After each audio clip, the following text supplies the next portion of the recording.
Bem-vindos à Medcel. Meu nome é Rafael Munerato, professor aqui na Medcel de Cardiologia, Clínica Médica, Eletrocardiograma, e hoje dentro da cardiologia nós vamos ver um tema de fundamental importância, tanto para a nossa preparação para as provas, como para a nossa atividade prática como médicos. E o tema da aula de hoje é a hipertensão arterial sistêmica.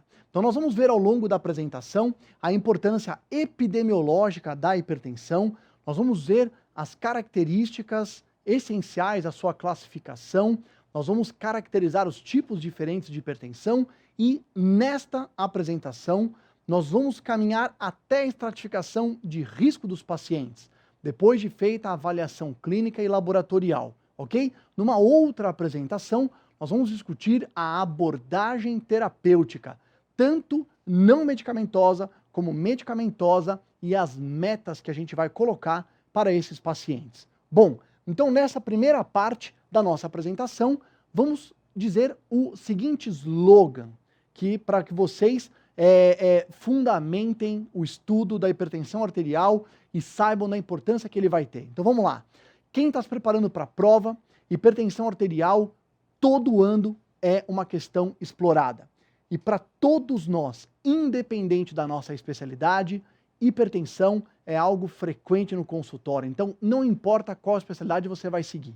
Sempre nós vamos encontrar pacientes que são hipertensos e que vêm ao nosso consultório. Então, você ter estudado hipertensão, entender os conceitos de hipertensão, vai ser extremamente importante, tanto para a prova como para a nossa vida prática. Ok? Muito bom. Primeiro, epidemiologia e fatores de risco cardiovasculares. A gente começa a aula de hipertensão falando da epidemiologia para mostrar para vocês o porquê que hipertensão cai sempre nas provas. É pelo motivo de que hipertensão arterial é um dos principais fatores de risco cardiovasculares. Então é um dos principais responsáveis por infarto, por acidente vascular encefálico, por insuficiência cardíaca, retinopatia e tem uma prevalência muito elevada. Então é graças à sua característica epidemiológica que é fundamental a gente se dedicar ao estudo da hipertensão, ok? Então vamos lá. Primeiro item relacionado à epidemiologia. Vamos analisar o gráfico das principais causas de mortalidade no Brasil e no mundo. Então vocês, nós todos que somos médicos desta geração, já estamos acostumados a saber que as doenças cardiovasculares são a primeira causa de morte no planeta. Mas isso não foi sempre assim, né? Na verdade, até 1950, ninguém sabia quais eram as principais causas de mortalidade e desde 1950, graças ao estudo de Framingham, que definiram que infarto e acidente vascular cerebral são os principais vilões e identificaram os seus fatores de risco. Então, nesse gráfico, o que a gente pode ver? Realmente, as doenças cardiovasculares ganhando de causas externas, ganhando de neoplasias, doenças infecciosas. E o grande perigo das doenças cardiovasculares é que 50% dos homens, 64% das mulheres, quando têm a doença cardiovascular, eram previamente assintomáticos. Então, pessoal, o que isso significa? Isso significa que, quando chega um paciente no pronto-socorro, com infarto, né, metade das vezes ele nem sabia que ele tinha hipertensão, ou ele tinha diabetes, ou ele tinha dislipidemia. Ou seja, ele era assintomático. No caso das mulheres, isso é ainda pior. 64% das vezes, as mulheres não sentiam nada. Não sentiam dor no peito, não sentiam cansaço para fazer as atividades do dia a dia e, eventualmente, chegam a um pronto-socorro com um quadro de infarto, angina instável e assim por diante. Daí a importância do exame físico de rotina, da avaliação dos exames de check-up, para que a gente possa identificar antes do paciente ter um problema clínico manifestado, ok? Muito bom. Vamos lá. Outro dado fundamental da epidemiologia. A prevalência da hipertensão é de 30% da população. Então, de toda a nossa população, 70% vai ter pressão arterial normal, 30% vai ser hipertenso. Entretanto, tem um dado alarmante, que dos 30% hipertenso que nós temos no país, metade desses pacientes, ou seja, 15%, nem sabe que são hipertensos. Dentre aqueles que sabem, um percentual importante não está controlado e somente 5% sabe que tem hipertensão, está tomando os remédios e está controlado. Então aqui existe um desafio para todos nós médicos, que é o diagnóstico correto da hipertensão, o estabelecimento das metas e do plano terapêutico para esses pacientes, ok? Este gráfico é dessa nossa última diretriz da Sociedade Brasileira de Cardiologia, que é a 7ª diretriz, agora do setembro de 2016, que mostra que as doenças coronarianas voltaram a aumentar em termos de importância comparadas às doenças cerebrovasculares. Nas outras diretrizes, as doenças cerebrovasculares estavam ganhando da doença arterial coronariana e aqui a doença coronariana voltou a ter uma prevalência maior até do que a própria doença cerebrovascular, ok? Muito bom. Ainda dentro da epidemiologia, hipertensão está intimamente relacionada com acidente vascular cerebral, com insuficiência coronariana, sendo que nesses pacientes a prevalência da hipertensão é de 30% a 40%, e além dessas doenças, insuficiência cardíaca, né? Insuficiência renal crônica, insuficiência arterial e retinopatia. Então, hipertensão, fator de risco cardiovascular importantíssimo, alta prevalência na população, 30%, e está relacionada a tudo isso. Acidente vascular encefálico, insuficiência coronariana, insuficiência cardíaca, insuficiência renal, retinopatia e insuficiência arterial, ok?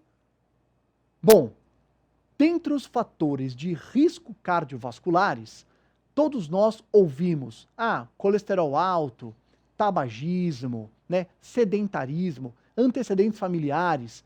A tabela classifica em fatores independentes, predisponentes e condicionais. Notem que somente os fatores de risco independentes, sozinhos, são capazes de mudar o risco de uma pessoa. E hipertensão está aqui.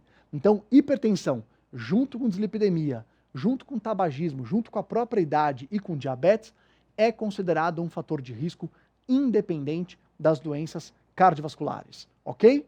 Vamos lá. Bom, este gráfico é do famoso estudo de Framingham, que eu comentei logo no começo da nossa aula. O que é o estudo de Framingham? Framingham é uma cidade nos Estados Unidos, onde um grupo de epidemiologistas mudou para a cidade em 1950 e começou a estudar as características da população. Então chegava um paciente no pronto-socorro com infarto, com derrame, com insuficiência cardíaca, e eles faziam inquéritos. E eles foram acompanhando essa população. É graças ao estudo de Framingham que a gente descobriu os fatores de risco cardiovasculares. Aqui nesse gráfico estão os principais: tabagismo, hipertensão, dislipidemia e diabetes. Cada coluna dessa é uma década. Por que esse gráfico está aqui?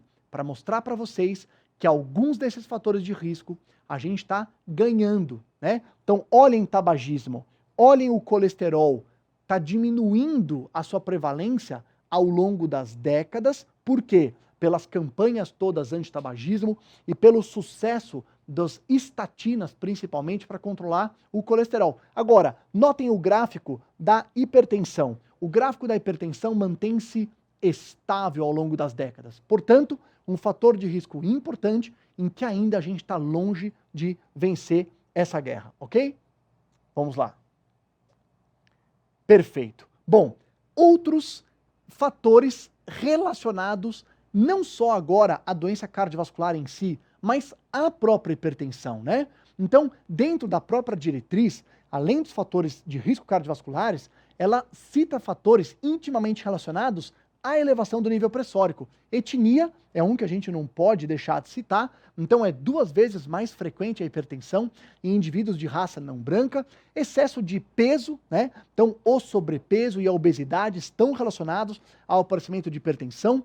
O excesso de sal na dieta, muito cuidado no Brasil, isso está ficando fora do controle. Muitos alimentos estão com excesso de sal e é muito comprovado que quando você tem uma dieta com restrição de sal, você tem um benefício hipotensor. E a diminuição de atividade física, o sedentarismo. A gente vai explorar melhor cada um desses temas na outra aula de hipertensão, que fala sobre as mudanças de estilo de vida, ok? Muito bom. Vamos lá. Diagnóstico e classificação. Uma vez que nós compreendemos toda a importância da epidemiologia, vamos ver os itens relacionados ao diagnóstico correto e vamos aprender a classificar a hipertensão arterial. Então, com relação ao diagnóstico, vamos passar aqui, toda consulta médica merece a medida de pressão arterial. Sem dúvida, toda consulta médica. Mas cuidado, a gente não deve fixar a uma medida isolada. Por quê? Porque a pressão arterial, ela varia a cada segundo. Ela varia com o grau de ansiedade, ela varia com a atividade física. Então o correto é pelo menos 3 medidas da pressão arterial e nós devemos fazer uma média das 2 últimas medidas, até para anular o efeito de ansiedade de um paciente logo que chega na consulta médica. Além disso, a gente tem que se certificar de que o paciente não esteja com a bexiga cheia, né? Porque se ele tiver com vontade de urinar, isso pode alterar o nível pressórico, não tenha praticado atividade física nos últimos 60 minutos, então toma cuidado aquelas pessoas que medem a pressão arterial no posto de saúde, na farmácia, que vêm caminhando, param e vão medir a pressão arterial. O correto é descansar uns 15, 20 minutos antes. Não tenha ingerido bebida alcoólica ou café ou grandes refeições, então toma cuidado com medir a pressão arterial logo após almoço e assim por diante. E se for um paciente tabagista, não ter fumado nos últimos 30 minutos, ok? Essas são as recomendações mais importantes. Devemos medir a pressão arterial nos 2 braços, membro superior direito, membro superior esquerdo. É comum encontrar pequenas variações e a gente vai considerar a pressão maior. Nós devemos ficar mais preocupados com a diferença de PA nos membros quando essa diferença for acima de 20 milímetros de mercúrio na PA sistólica e acima de 10 na PA diastólica, aí merecendo uma investigação, ok? Então, vamos ver agora a tabela que classifica os valores da hipertensão e vamos ver também as outras modalidades de medida de pressão arterial. Então, olha só, até a nossa última diretriz, que foi a 6ª diretriz, além da pressão arterial medida no consultório, ele trazia um mapa, que ok, todo mundo conhece, né? A medida ambulatorial da pressão arterial, que é um exame complementar, você coloca no laboratório, vai para casa, volta, retira. Ela contemplava a chamada automedida da pressão arterial e ela ainda contemplava a medida residencial da pressão arterial. Bom, qual a diferença dessas 3? Mapa é um exame complementar, como a gente já falou. A automedida é quando o paciente mede a própria pressão, mas sem nenhum protocolo. E a monitorização residencial é quando o paciente faz a automedida, mas seguindo um protocolo. Detalhe, nessa nova diretriz, a automedida da pressão arterial não está mais contemplada. Então o ideal é a gente ficar com a pressão do consultório, ou a indicação de mapa, em alguns casos que a gente vai ver mais para frente, e estimular os pacientes à monitorização residencial da pressão arterial. Mas como eu comentei, nessa monitorização precisa seguir um protocolo. Então qual é esse protocolo? O paciente tem um aparelho de pressão, ok? Ele acorda, vai ao banheiro, esvazia a bexiga, como nós já comentamos, a bexiga cheia é um fator que pode alterar a medida da pressão arterial. Então ele vai ao toalete, esvazia a bexiga, volta. Antes do desjejum, antes de tomar os remédios, se ele tomar algum remédio de pressão, ele mede a pressão arterial 3 vezes. Anota essas 3 medidas. Repete o mesmo processo à noite. Se ele fizer isso durante 5 dias da semana, ele está seguindo o protocolo da monitorização residencial da pressão arterial. Caso o paciente resolva medir 2 vezes a pressão arterial, alguma coisa nesse sentido, aí o ideal é que ele faça durante 7 dias consecutivos. Esse é o protocolo da monitorização residencial da pressão arterial. Muitos médicos têm dúvidas. Tem validade? Tem. Tem validade comprovada, tá? É muito importante, inclusive estimula, né, a própria adesão do paciente a querer se tratar, a querer ficar dentro da meta pressórica e a acompanhar, né, uma hipertensão em tratamento. Então, é muito bom, é algo que a gente deve estimular a monitorização residencial da pressão arterial e, como a gente vai ver mais para frente, é um estímulo também e, na verdade, faz parte do fluxograma do próprio diagnóstico de hipertensão. Bom, Mapa, pessoal, já é um exame complementar, né?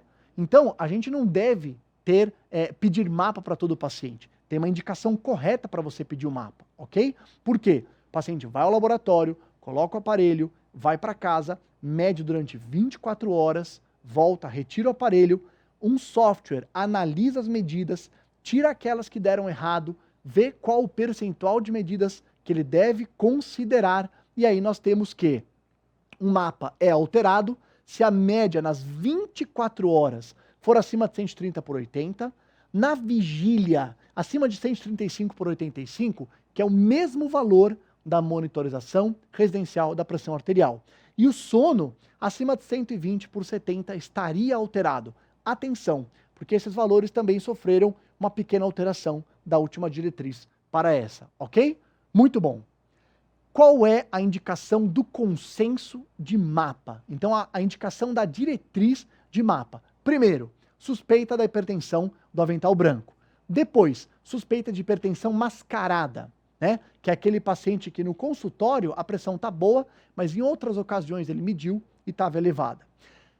Grande variação de pressão arterial no consultório. Então, o que significa isso? Como a gente vai medir 3 vezes a pressão arterial, no início da consulta, a pressão está 170%.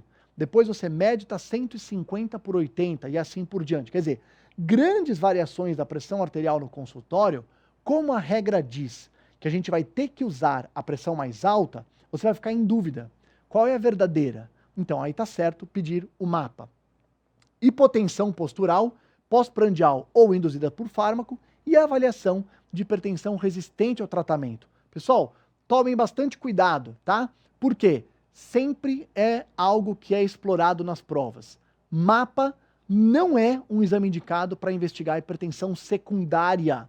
Hipertensão secundária, a gente vai ver daqui a pouco, é aquela causada por outras doenças, né? Doenças renais, endocrinológicas, medicamentos. Tá errado. Não tem nada a ver pedir um mapa para investigar hipertensão secundária. Eu investigo hipertensão secundária de outras formas, tá? Através dos meus achados no exame físico e no exame laboratorial, eu peço exames complementares direcionados para essa investigação. Então, cuidado com essa pegadinha relacionada ao mapa.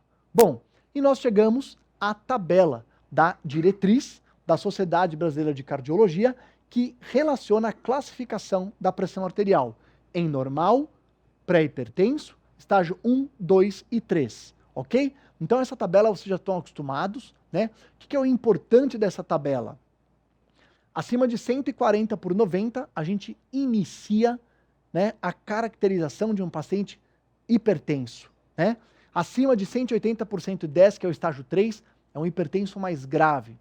Mas, de novo, a gente tem que ter cuidado para já taxar o paciente com o diagnóstico de hipertensão.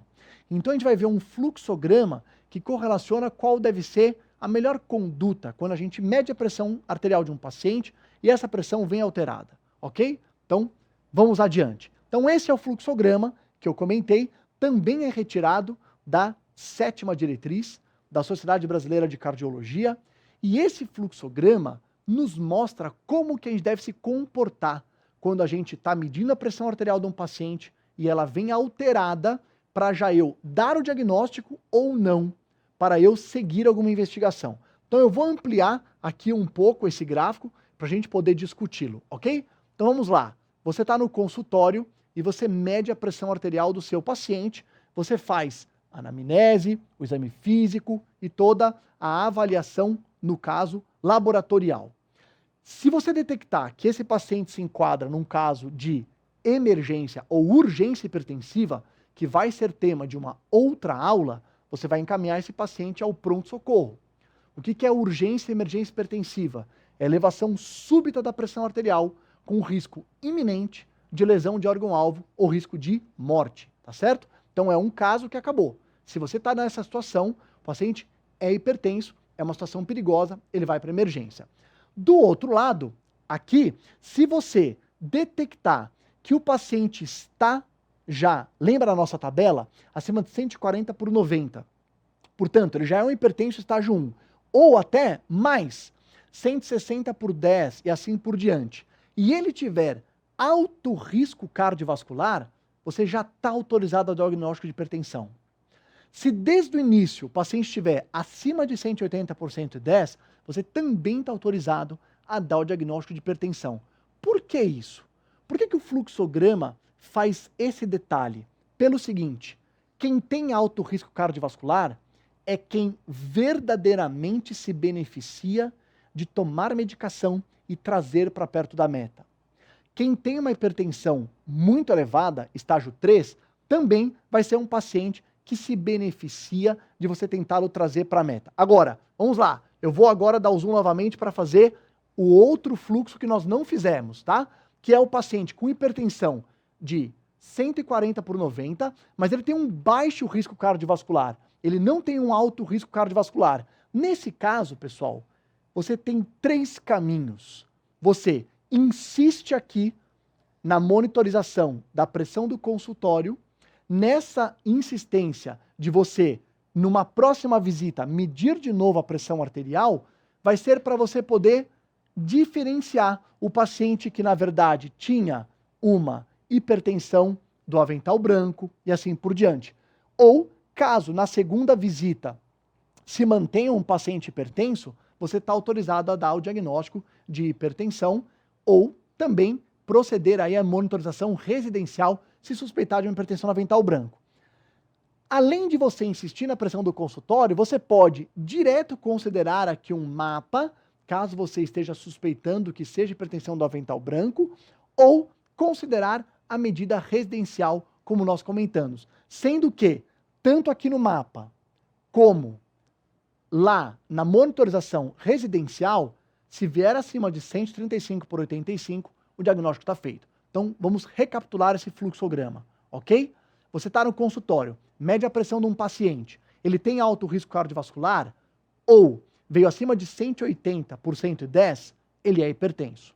Se você tem um paciente que você mediu a pressão está elevada, mas ele tem um baixo risco cardiovascular, você pode, ou através de um mapa, ou através da monitorização residencial, ou através de outras consultas, avaliar se isso se mantém, se sustenta, para saber se era uma hipertensão do avental branco ou se era um paciente verdadeiramente hipertenso, ok? Muito bom. Vamos agora voltar aqui ao tamanho original e vamos progredir na nossa apresentação. Nós classificamos a pressão arterial dos nossos pacientes em 2 tipos principais, a hipertensão essencial e a hipertensão secundária. O que é isso? Hipertensão essencial, que é 95% dos casos, são aqueles hipertensos que não têm uma causa física, alguma outra doença que levou à hipertensão. É uma alteração vascular, tá certo? É 95% dos casos. Então, a grande maioria dos pacientes que ficam hipertensos é um problema inerente ao vaso. Agora, existem 5% dos pacientes que têm hipertensão chamada secundária. O que significa isso? Ele tem uma outra doença renal, endocrinológica, vascular ou apneia do sono, ou ele usa medicamentos e isso eleva a pressão arterial. 5% dos casos. Mas, quando a gente examina o paciente, a gente tem que ir atrás de pistas de hipertensão secundária. E isso, pessoal, cai muito na prova. Então, olha só, fixando a importância desse tema. Hipertensão secundária cai bastante nas provas. Por quê? Porque se você encontrar um paciente com hipertensão secundária, você tem a chance de tratar esse paciente e deixar ele livre da pressão arterial. Então imagine que é um paciente que tem uma obstrução da artéria renal. Se você corrigir essa obstrução, o paciente está curado. E assim por diante. Então, este tema hipertensão secundária cai bastante na prova. Mas e aí? Como é que eu suspeito, pessoal? Como é que eu tenho a suspeita de que um paciente tenha hipertensão secundária? Bom, primeiro passo, eu devo excluir algumas falsas, né? Alguns falsos indícios. Então, por exemplo, medida inadequada da pressão arterial, um tratamento que não esteja adequado, medicamentos que aí no caso já entra até como uma causa, e aí eu vou atrás de pistas verdadeiras de que o meu paciente possa estar com hipertensão secundária. A primeira pista você capta na identificação do paciente. Por quê? O paciente que é hipertenso essencial, aquela alteração do vaso, a hipertensão aparece entre os 30 e 50 anos de idade. Quem começa a ficar hipertenso antes dos 30 ou depois de 50 anos de idade, pode ser por outra doença. Então não é comum a pessoa antes de 30 anos ser hipertensa. E também não é comum ela não ser nunca hipertensa e começar a ficar hipertensa após os 50. Outra pista, o paciente nem sabia que era hipertenso. Passa em consulta, ele tem uma hipertensão estágio 3, acima de 180 por 110. Ou ainda, você começa a tratar e ele é resistente ao tratamento. Também você tem que ir atrás. Aí você está autorizado a ampliar os exames para encontrar uma causa secundária. Outra, tríade de feocromocitoma ou pistas de outras doenças endocrinológicas, assim por diante. No caso do feocromocitoma, essa tríade é clássica, né? Que é a palpitação, sudorese e as cefaleias em crises. Medicamentos, toma cuidado, paciente tomando anti-inflamatório, abusando de corticoide, descongestionantes nasais, são remédios todos que podem elevar a pressão arterial. Faces, biotipos de outras doenças. Então você está atendendo um paciente, ele tem uma face cushingoide ou uma face que lembra um paciente com insuficiência renal crônica e assim por diante. Acromegalia, né? Presença de massas e sopros abdominais. Quando você vai fazer o exame físico, né? Você ausculta o abdômen, você palpa o abdômen e você flagra massas, sopros. Quando você faz a avaliação, né, dos pulsos, você detecta assimetria, podendo ser a coarctação de aorta. Exames laboratoriais mostram já ureia e creatinina elevados, demonstrando uma diminuição da taxa de filtração glomerular. Hipopotassemia espontânea, essa é uma pista fantástica. Você pede os exames laboratoriais, que nós vamos ver daqui a pouco quais são os exames mínimos recomendados para um hipertenso, e vê um potássio de 2,5, sem nenhum motivo para ele ter hipopotassemia. Então isso é uma pista de que ele possa ter uma doença endocrinológica, que é o hiperaldosteronismo primário, e você pode tratar, e ele fica livre da hipertensão. Urina 1, né? A urina 1, principalmente buscando hematúria e proteinúria, também é uma pista. Essa tabela, pessoal, que está aqui, é uma tabela também da diretriz, que tem inclusive muito mais linhas, mas é só para vocês saberem que nessa tabela ele relaciona o achado que você fez no exame físico e exame complementar com a sua suspeita diagnóstica e o exame que você deve fazer para encontrar a causa nesses pacientes, ok? Muito bom. Vamos falar agora sobre algumas dessas doenças que são causa de hipertensão secundária. Primeira delas, insuficiência renal. Insuficiência renal é a campeã, né? Porque de 60 até 100% dos pacientes renais crônicos têm hipertensão. Tem um componente hídrico importante e tem um componente também de ativação do sistema renina, angiotensina, aldosterona. Então, é fundamental a avaliação da função renal de todo o paciente hipertenso, ok? Hiperaldosteronismo primário, como eu comentei. Você flagra um exame com um potássio baixo e não existe motivo aparente para isso acontecer. Pode se tratar de uma hiperplasia adrenal, né? De uma produção elevada, no caso da aldosterona, que vai acabar retendo sódio, mandando embora potássio, e eu tenho a hipopotassemia espontânea como uma das principais pistas para isso ter acontecido, ok? Feocromocitoma é um tumor das células argentafins, produtoras, na verdade, né, de adrenalina, e claro, esse paciente vai ter hipertensão como uma das suas manifestações, além da cefaleia, palpitação, como a gente comentou. Só um detalhe interessante é que 30% das vezes, apesar dele ter um tumor produtor de catecolamina, ele tem uma hipertensão paroxística. Não é obrigatório que ele tenha uma hipertensão sustentada, né? Cerca de 70% dos casos, sim, tem uma hipertensão sustentada. E ele vai para exames específicos. Então esse é o feocromocitoma. Hipotiroidismo. Agora de novo aqui nessa câmera eu quero frisar com vocês. Cuidado, isso é pegadinha de prova também. Todo mundo lembra que o hipertiroidismo, né? A glândula tireoide funcionando muito leve à hipertensão. Mas olha só, 20% dos pacientes com hipotireoidismo pode ter também a hipertensão associada, ok? Então, tomem cuidado, isso é pegadinha de prova. tanto o hipo como o hipertireoidismo são causas de hipertensão secundária. Bom, o hiperparatireoidismo, né, também pode levar à hipertensão. E o interessante é que o tratamento do hiperparatireoidismo cirúrgico, né, melhora a hipertensão arterial. Só que caso o paciente tenha hiperparatireoidismo e não seja hipertenso, retirar as paratireoides não leva o paciente a ficar hipotenso. Isso é só uma curiosidade que a gente já viu também ser explorada em algumas questões, ok? Muito bom.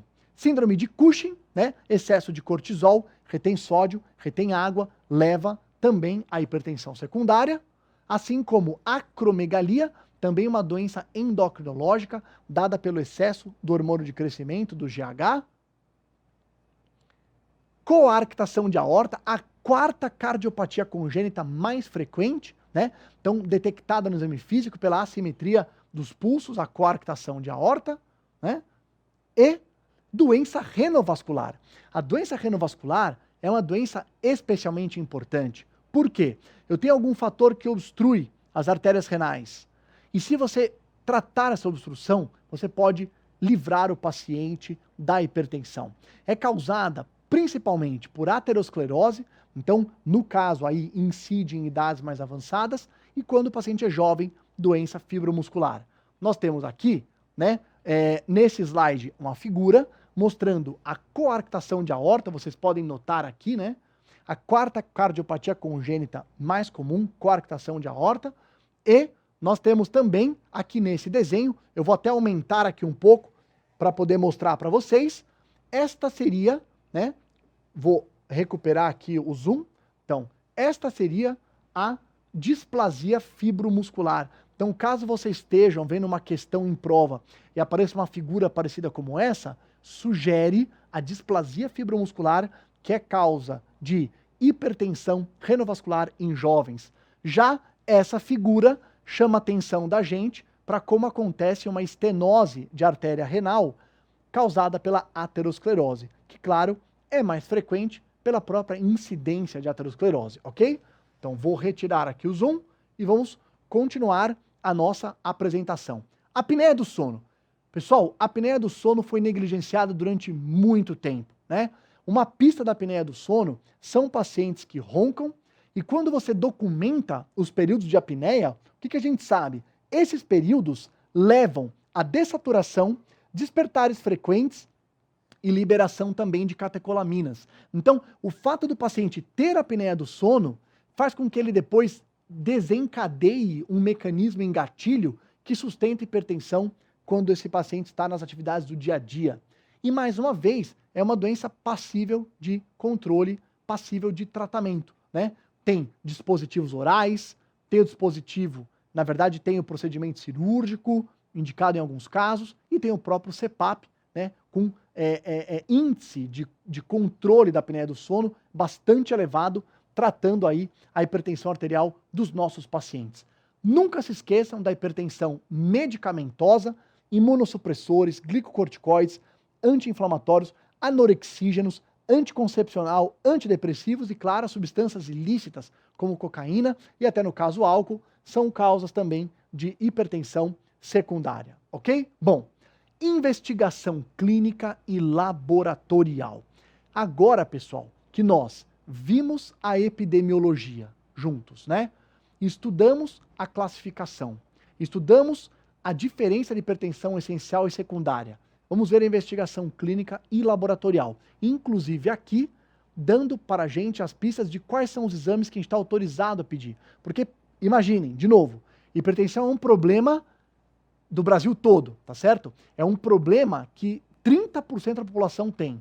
Então, tem que ter uma racionalidade de quais exames vão ser pedidos, porque tudo isso incide em custo. Então, tem que ter uma custo-efetividade muito importante. Então, vamos lá. Investigação clínica e laboratorial. Qual é o objetivo? Confirmar o diagnóstico da hipertensão, identificar os fatores de risco, pesquisar lesões em órgão-alvos, pesquisar outras doenças associadas e avaliar os indícios de hipertensão secundária. Nós vimos, né, acabamos de ver que várias hipertensões secundárias também têm pistas nos exames laboratoriais. Então a gente vai ver isso na sequência, ok? Bom, Índice tornozelo braquial. Então, quando a gente faz o exame físico, um elemento do exame físico que muitos de nós não estamos acostumados a fazer e que a diretriz de hipertensão nos alerta é o índice tornozelo braquial, que é feito utilizando a medida da pressão arterial ao nível do tornozelo e fazendo a divisão dela da pressão arterial sistólica medida no braço. Então, se você pegar a pressão arterial sistólica ao nível do tornozelo e dividir pelo braço, valores normais acima de 0,9, ok? Quando eu começo a diminuir essa proporção, é uma pista de que eu possa ter insuficiência arterial crônica, processos obstrutivos ateroscleróticos. Perfeito? Então é um exame que demonstra a presença de aterosclerose, portanto, é uma pista de que o paciente já tenha comprometimentos, né? E a gente usa então os valores como nós comentamos. Ter o índice tornozelo braquial alterado é considerada lesão de órgão-alvo. Por que isso é importante? Porque no último slide dessa apresentação, a gente vai ver uma tabela em que vocês vão poder identificar o risco do paciente de vocês. E é graças a essa classificação da tabela que na próxima aula a gente vai estabelecer a meta do tratamento, ok? Então, vamos lá. Índice tornozelo braquial, menor que 0,9, lesão de órgão-alvo, como a gente já comentou, só para frisar. Essa é uma figura que mostra para vocês como você pode fazer essa dosagem. Então, aqui no caso, um esfigmomanômetro colocado ao nível da panturrilha com um detector que pega ali na artéria, no caso aqui a artéria tibial, a fibular, você pode encontrar e vai medir a pressão arterial sistólica, ok? Muito bom. Vamos lá. Bom, para todos os pacientes, você deve, a nossa diretriz até caracteriza que é um exame, faz parte do exame físico, mas tem alguns pacientes que ele é uma avaliação fundamental e indispensável. Quem são eles? Pacientes acima de 50 anos, tabagistas, diabéticos, pacientes que têm dores nas pernas, que você detecta alteração de pulsos e pacientes que têm outros fatores de risco cardiovasculares importantes, ok? Muito bom. Investigação laboratorial. Como eu comentei, a diretriz brasileira tem que dar uma recomendação que possa ser seguida no Brasil todo. Então imagine uma doença como hipertensão, que pega 30% da população, todos os exames que tem aqui têm uma análise de custo-efetividade. E isso cai nas provas, justamente para que nós, né, médicos, saibamos qual é o exame que vale a pena ser pedido para poder ter uma correta alocação de verba quando esses pacientes são atendidos pelo SUS ou até pela saúde suplementar. Então, essa tabela traz quais são os exames obrigatórios que todo doente hipertenso deve ter. São eles: potássio. Por quê? Para flagrar a hipopotassemia espontânea que a gente conversou lá antes, né, da hipertensão secundária, do hiperaldosteronismo primário. Então, potássio. Detalhe, não tem sódio, tem potássio. Outro, creatinina plasmática, né, para eu poder estimar a taxa de filtração glomerular pela fórmula de Cockcroft, ok? Porque a gente sabe que a função renal é fundamental e é determinante de hipertensão. Glicemia de jejum, para eu estimar o risco cardiovascular desse paciente.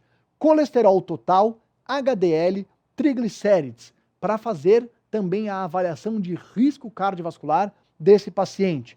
Ácido úrico, porque um dos principais medicamentos que a gente vai usar para controlar a hipertensão, que é o diurético tiazídico, tem como efeito colateral elevação de ácido úrico. Então eu tenho que saber qual é o nível basal desse paciente. Eletrocardiograma, tem vários índices de eletrocardiograma que já me dão pistas de lesão de órgão-alvo, e já vi mais para frente. E estes são os exames básicos. Ah, mas eu não posso pedir outro? Claro que você pode pedir outro. Outros exames, na verdade, você tem de acordo com a tua avaliação e indicação. Então, raio-x, eco, ultrassom, teste ergométrico e assim por diante, depende da indicação clínica de cada caso. Mas aqueles são os exames básicos. Ok, pessoal? Maravilha. Então, olha só. Dentro de tudo isso colocado, essa tabela sintetiza os fatores de risco cardiovasculares. Então, idade. A idade é um fator de risco cardiovascular inexorável. Então, homens acima de 55, mulheres acima de 65, tabagismo, dislipidemia com LDL aumentado, HDL baixo e triglicérides alto, diabetes mellitus. Pessoal, diabetes é doença definidora de aterosclerose. Sempre que um paciente tiver diabetes, ele é de alto risco. Acabou. Tomem cuidado com isso em questão, porque às vezes uma questão, ela cobra se você sabe classificar o risco desse paciente e você fica perdido falando, poxa, mas eu não tenho todos os dados para calcular esse risco. Cuidado, se houver diabetes, acabou. O paciente é de alto risco, ok? E história familiar de doença cardiovascular em idades mais precoces. Então, pessoal, não é todo paciente que fala, eu tive um pai que infartou, que significa que ele tem histórico familiar. Por quê? O histórico familiar só é considerado fator de risco quando ele é em um homem abaixo de 55 anos ou numa mulher abaixo de 65. Em outras palavras, se alguém fala que o pai infartou aos 75, isso não é um histórico familiar de alto risco. Por quê? Porque com 75 anos, todos nós vamos ter processo aterosclerótico e eventualmente pode acontecer de alguma placa se instabilizar. Isso não significa que seja um fator que geneticamente, de uma herança familiar, ele tenha risco aumentado, ok? Muito bom. Aqui nessa tabela, a gente avalia os exames que nos indicam as lesões de órgão-alvo. Notem, hipertrofia ventricular esquerda. E essa hipertrofia é detectada pelo eletrocardiograma e pelo eco. Claro que pelo eco é um método muito fácil, muito direto, mas é muito caro e não está naquela tabela inicial dos exames. Agora, o eletrocardiograma é um dos exames obrigatórios. Então, seja pelo índice de Sokolov-Lyon, seja pelo score de Cornell, de Holmhild, se você fizer um eletrocardiograma e ele vier com o laudo, né, de sobrecarga de ventrículo esquerdo, lesão de órgão-alvo. E o aumento da espessura da média da carótida, né, o volume de ondas, o índice tornozelo-braquial, doença renal crônica e alteração de albumina. Então esses são os considerados lesões de órgão-alvo para os nossos pacientes hipertensos. E as condições clínicas associadas à hipertensão? Doença cerebrovascular. Aqui já é uma doença manifesta, né? Quer dizer, o paciente que te conta lá no consultório, nos antecedentes pessoais, que ele teve essa doença, acabou. Já é uma doença que manifesta que ele tem uma doença clínica cardiovascular. Então, doença cerebrovascular, infarto, angina, revascularização, insuficiência cardíaca, doença renal, retinopatia, doença arterial avançada. Então, esses pacientes já têm a doença manifestada, ok? Muito bom. Essa tabela, tá aqui colocada só para mostrar para vocês como era, porque essa é a tabela da sexta diretriz de hipertensão, tá? Ela correlacionava aqui em cima os níveis pressóricos, aqui os fatores de risco ou lesões de órgão-alvo e dava o risco dos pacientes, basal, alto, moderado, muito alto. Pessoal, essa tabela mudou. Na sétima diretriz agora, além dela ficar uma tabela melhor do ponto de vista visual, alguns daquelas categorias desapareceram. Como, por exemplo, aqui eu só tenho risco alto. Notem que na anterior, a gente tinha risco muito alto, o que não tem mais. Então, pessoal, essa é a tabela nova. Então, como é que é? Hipertensão aqui em cima, estágio 1, estágio 2, estágio 3. Olhem o que nós falamos lá no começo da aula. Todo paciente estágio 3 já é risco alto. Agora aqui, na coluna dos fatores de risco, pacientes que têm lesão de órgão-alvo, doença cardiovascular ou diabetes, aqui são o quê? Todos de alto risco. E aqui eu tenho o intermediário, que cruza o dado da pressão arterial com o fator de risco. Então, pessoal, essa tabela, claro que o ideal é vocês olharem essa tabela no nosso livro, olharem essa tabela na diretriz. Às vezes essa tabela vai vir numa questão de prova para vocês poderem raciocinar. Por quê? Porque é desta classificação de risco que vai vir a meta e o plano terapêutico para a gente manter esse paciente tratado da hipertensão. Ok? Muito bom. Pessoal, muito obrigado e logo logo a gente vai estar junto para discutir a próxima aula de hipertensão, focando na abordagem não medicamentosa e medicamentosa. Até mais tarde.